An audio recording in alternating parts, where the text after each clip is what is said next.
Today we have been talking about digitalization. If you think about your own company's strategies, raise up your hand if the kind of a digitalization is part of your strategy. I think like 99% raised their hands. Does it have implications to your job? Do you have to learn new skills and be able to do things differently and think differently? I think this is a very good message to our panelists if once we find seats. Totte, my co-host, you are there. I will go here that you see the panelists and not me. But let's start now. We have everybody here on stage.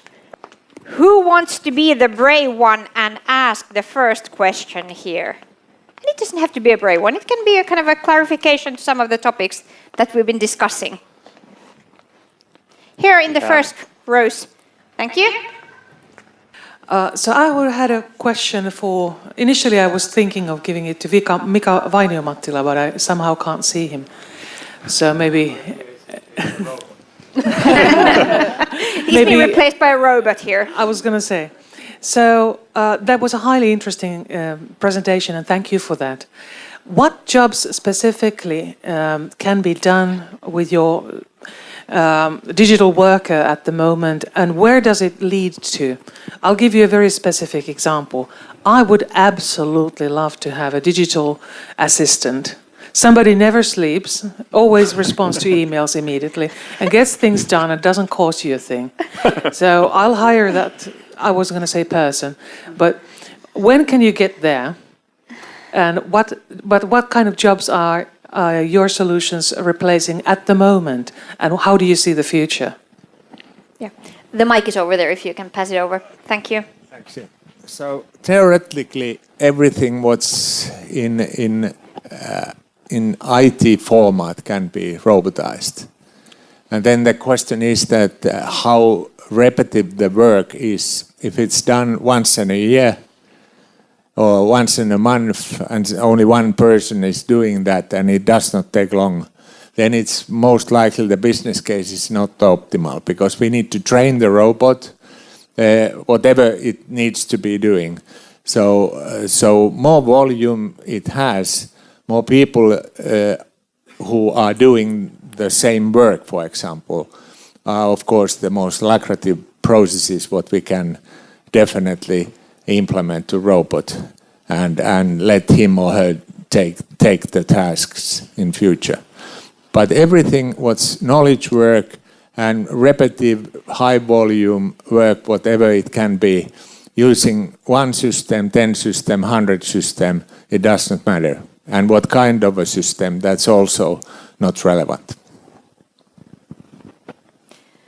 Thank you. Lisa, continue. Yeah. Go ahead. Thank you. I mean, that's a great question and something that I also tried to sort of touch upon because I think we actually would be surprised how much of the work that we do is actually repetitive. I mean, if I think about what I do, there are very few moments where I actually do something that is not repetitive. I mean, maybe preparing for this presentation, I hope wasn't. That was one of those really fun parts. But I think we really, like I said, maybe the way to look at this is to say, wow, there are a lot of tasks that we do every day that really we don't need to do. We should train a robot. And then the question is, how can we collaborate with a robot? How can it complement to what we do? And I would like that kind of attitude because then we can get much more done and perhaps even do the exciting stuff. We don't have to worry about the repetitive stuff that we now perhaps have cut off, 90% or maybe 70 or 40.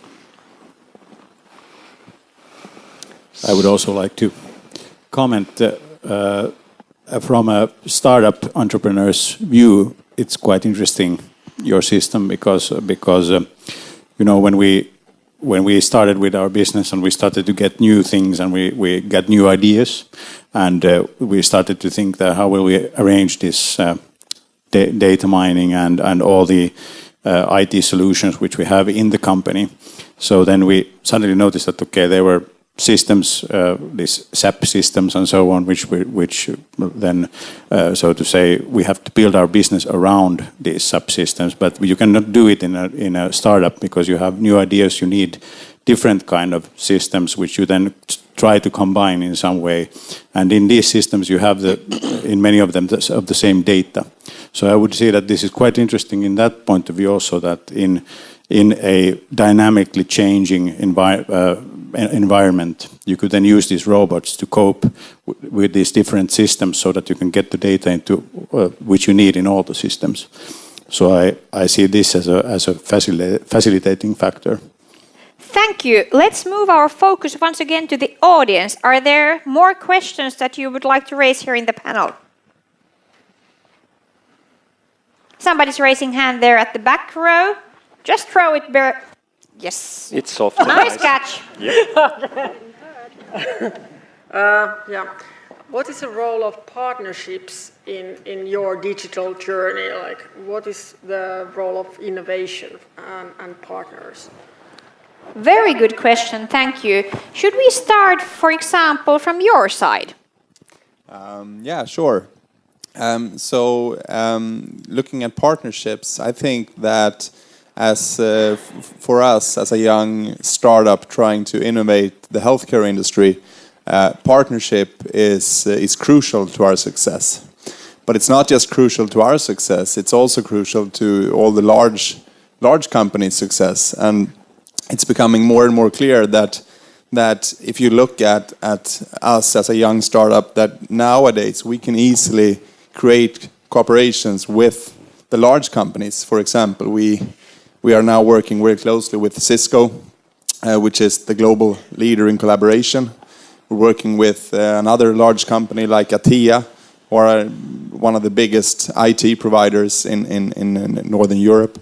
And all these kind of partnerships are just as crucial to them as it is to us, because we are kind of what they need to innovate and to be in the forefront of innovation. And we, on the other hand, need them and their muscle to kind of roll out globally and scale our company. So we need to work in ecosystems, and I think that is something that we all need, and it's crucial for innovation.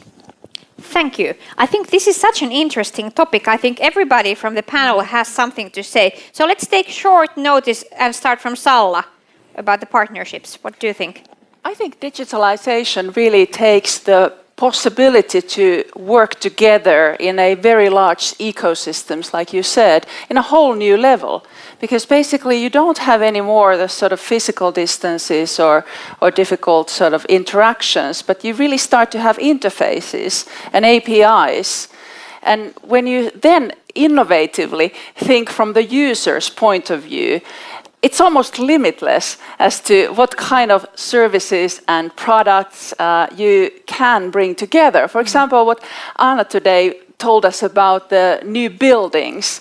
Well, you bring really the physical and digital services under the same roof, and it really transforms the daily life of people. So I think there are huge possibilities, really exciting possibilities in partnering, in building these ecosystems, and really for the benefit of the end user.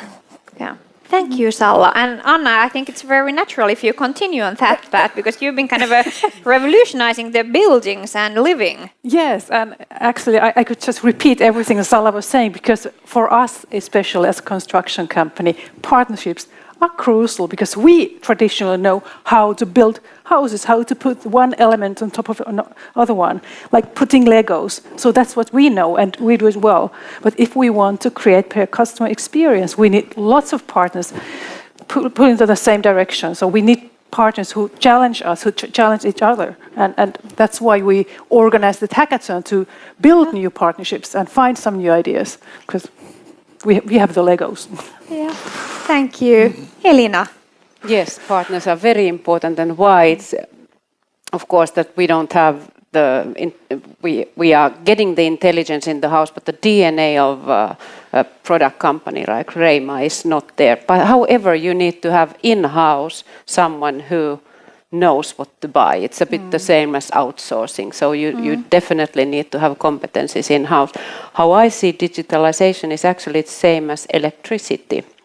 And so coming to a factory where you can use electricity, you don't put the electrician as the head of the company. So actually I am the CDO of our company for the time being. And yes, the younger ones who really know what to do are laughing or smiling, but that gives the message to the organization that it's on everyone's table. And actually, I think what Anni mentioned, the biggest challenge or the nicest challenge is to put the old and new to work together. All in the leadership team, we are so-called old dogs. We've learned our tricks in the past, but we are generalists, and then we take the new dogs in and kind of to get that interaction happen and see how we learn from the new ones, and probably new ones learn from us something then general, and get partners in this. It's the third that we need. Fantastic, thank you. Yeah, so I always like what Linus Torvalds said, which is known as Linus's law, that given more eyeballs, all bucks are shallow, which basically means that you need to have a lot of people looking at some sort of problem or opportunity to move forward as fast as possible. But it's also true that not all the smart people work for you, not even in Fondia, even though there's a lot of smart people.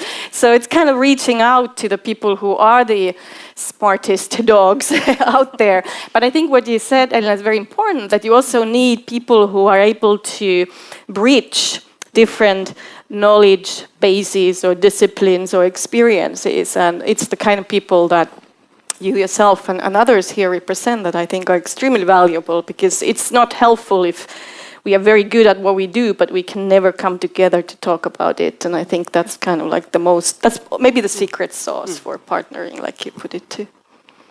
Thank you.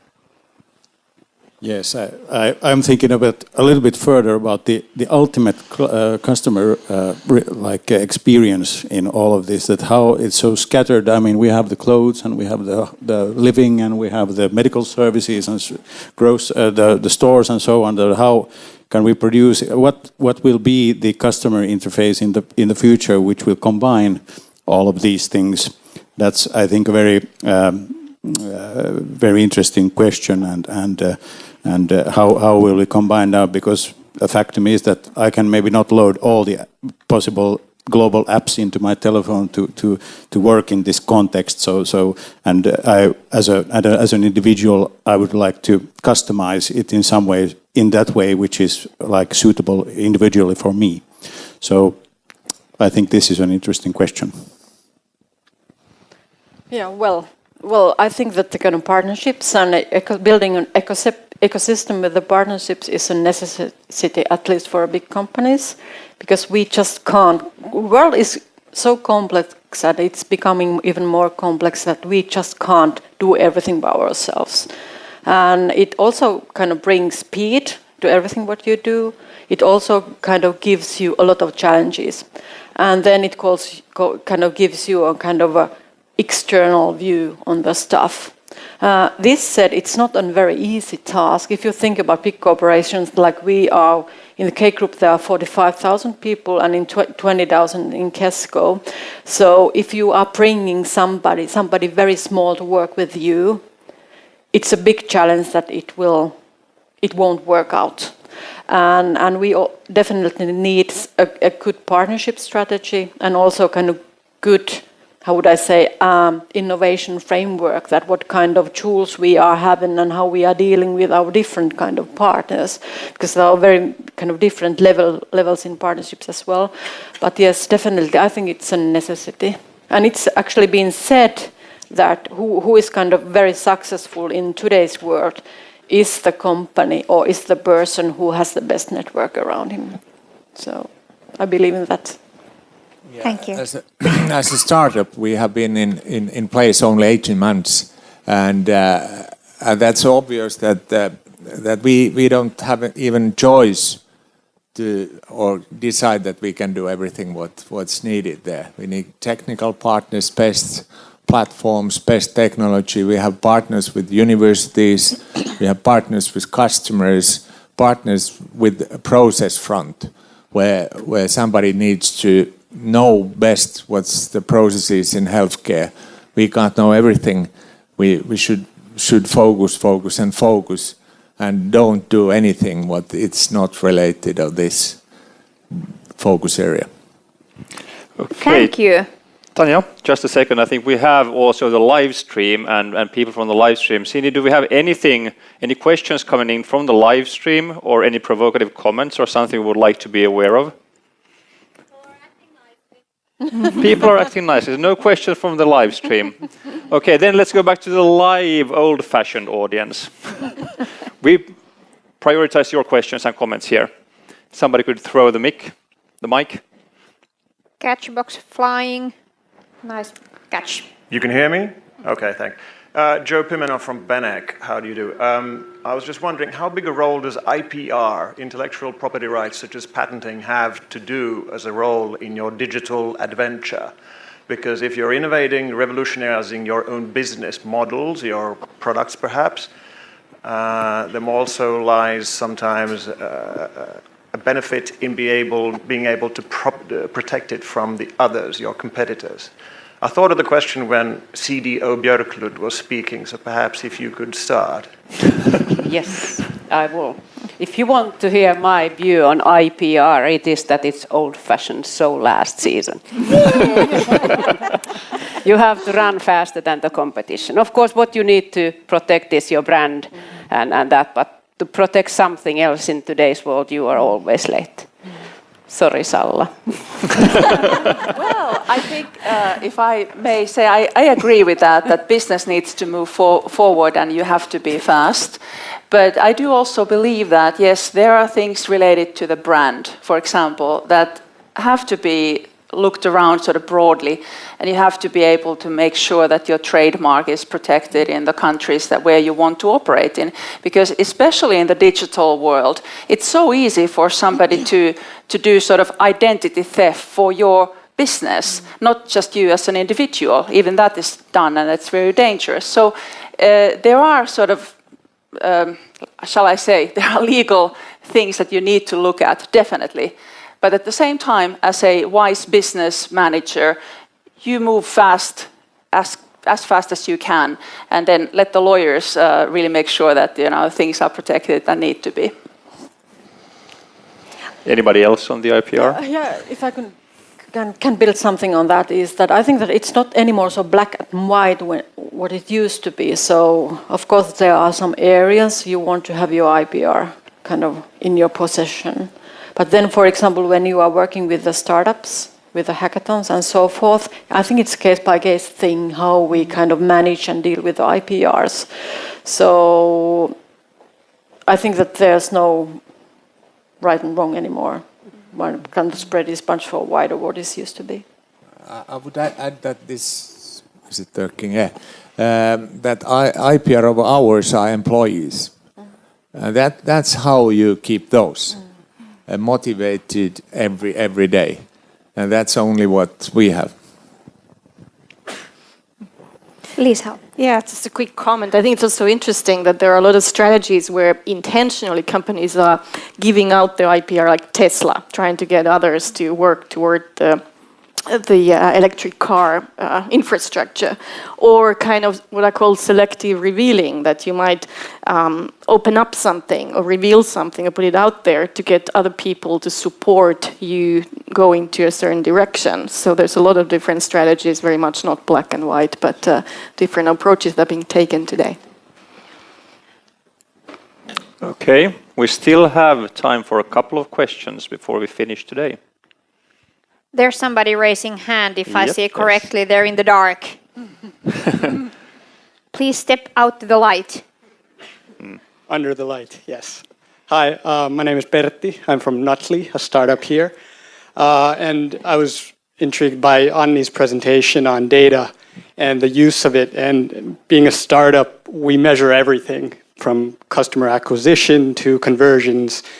And now the problem isn't the amount of data, it's available for everyone, but kind of identifying which data is currently valid and which will be in the future. So it'd be really really nice to hear kind of thoughts on how do you strategically choose which data you're gathering, or do you just gather everything and then figure it out later? Thank you. Thank you. Very good question. I think, Anni, if you would like to start on this I can one. start with. Yeah, so we kind of categorize the data in two baskets. We have a kind of internal data, which we call kind of client customer data, and then we have external data. So also for kind of legal reasons, we have to collect certain kind of data regarding to what people are buying, and that's super important for us, and also in order to understand the kind of the motives and the kind of themes and the trends, what will be might be kind of happening in that field, and the challenge so far has been that it has been like looking from your rear mirror, kind of looking backwards, what has happened. And now we are trying to think that what will happen tomorrow or next week or next summer or something like that. So how we can add on kind of machine learning on top of that. And then the other basket was kind of external data. We of course reached our data with certain types of things.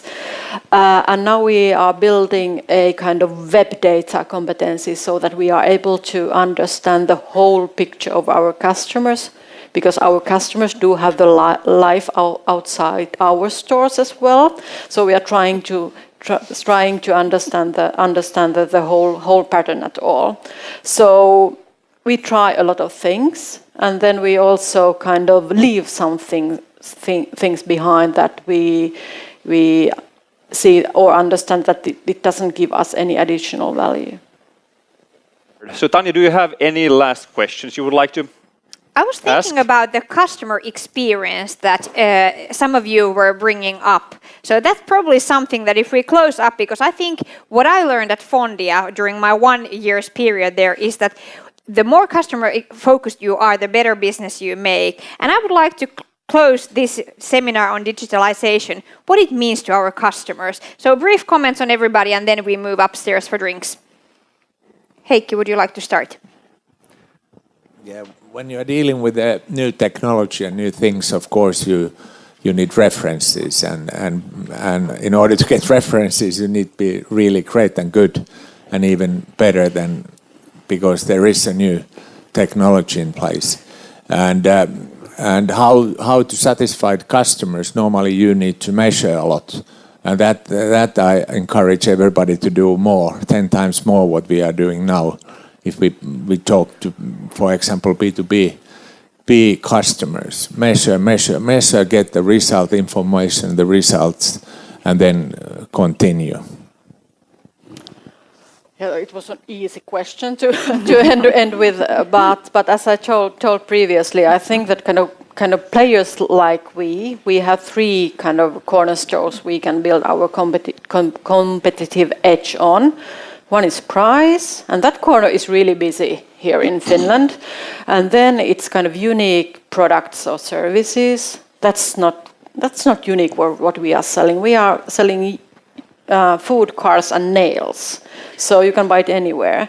The other thing you can build on is the customer experience. And also every kind of research show that if you have a good customer experience, the customers tend to be more loyal. They are willing to pay more.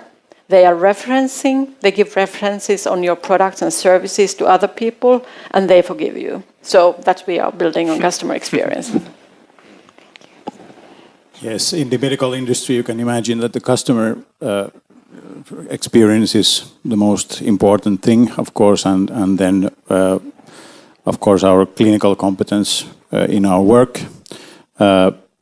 But then what this new age is bringing with it is, of course, a quicker, so to say, process, or quicker processes and quicker responses to the clients, and which of course add to their happiness, so to say, and client happiness, yes, facilitating, giving quicker services in an easier way, low threshold. I have this thing. So I'm going to take the customer perspective, since my customers, students, I don't like to call them customers, also companies, of course, but taking the customer perspective, so what would I, as the customer, expect from digitalization? And I think it is that it entirely disappears from my view. No wires, please. No sort of meddlesome apps that show up. I just want to make sure that everything is smooth. I don't miss deadlines. I get to go to places that I would like to. I am alerted to things that without me having to take a lot of sort of effort. So I guess I'm basically very lazy, and I would like digitalization to make my life so easy, so happy, so fulfilled that then I can spend my real time looking at the lake or the ocean or reading the book I want or whatever. And that's what I would like digitalization to do for me as a customer. Please. Wow. Wow. That's nice. So in Reima, we say that by 2020, our customers, if you talk with anyone working for Reima, they would know who are Torbjörn and Annette. They are our two most important customers. They say, how could I ever survive without my Reima? And we work around that. Everyone knows Torbjörn and Annette that we work for. Torbjörn has little time, is ready to spend anything, but is a bit bad father, not having everything ready when the snow comes. Yeah, I have to and there is Annette, who has the time and enjoys buying the kids' clothing. And we work around these, Torbjörn and Annette. Everyone knows them. Thank you. Well, I think the healthcare industry are definitely in an ongoing process of digitalization, and we have the honor of being a very crucial part of that digitalization.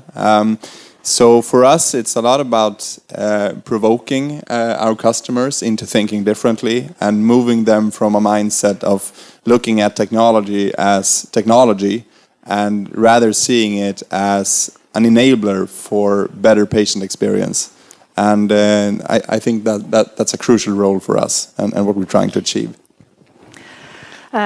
Construction industry doesn't have a very good track record in experience issues, but we believe we can break that. So by producing peace of mind and happiness, we can result in recommendation, and recommendation is an excellent basis for growth and profitability. So everybody will be happy. Anna, I borrow from you now. Digitalization in legal services is really a chance to increase efficiency and the ease, the understanding both ways, the access, the higher quality. And at the end of the day, it's better creative interactions, human to human, and in that sense, happiness for your business. Great. Thank I think you. with these words, we're going to give a big hand to the speakers today.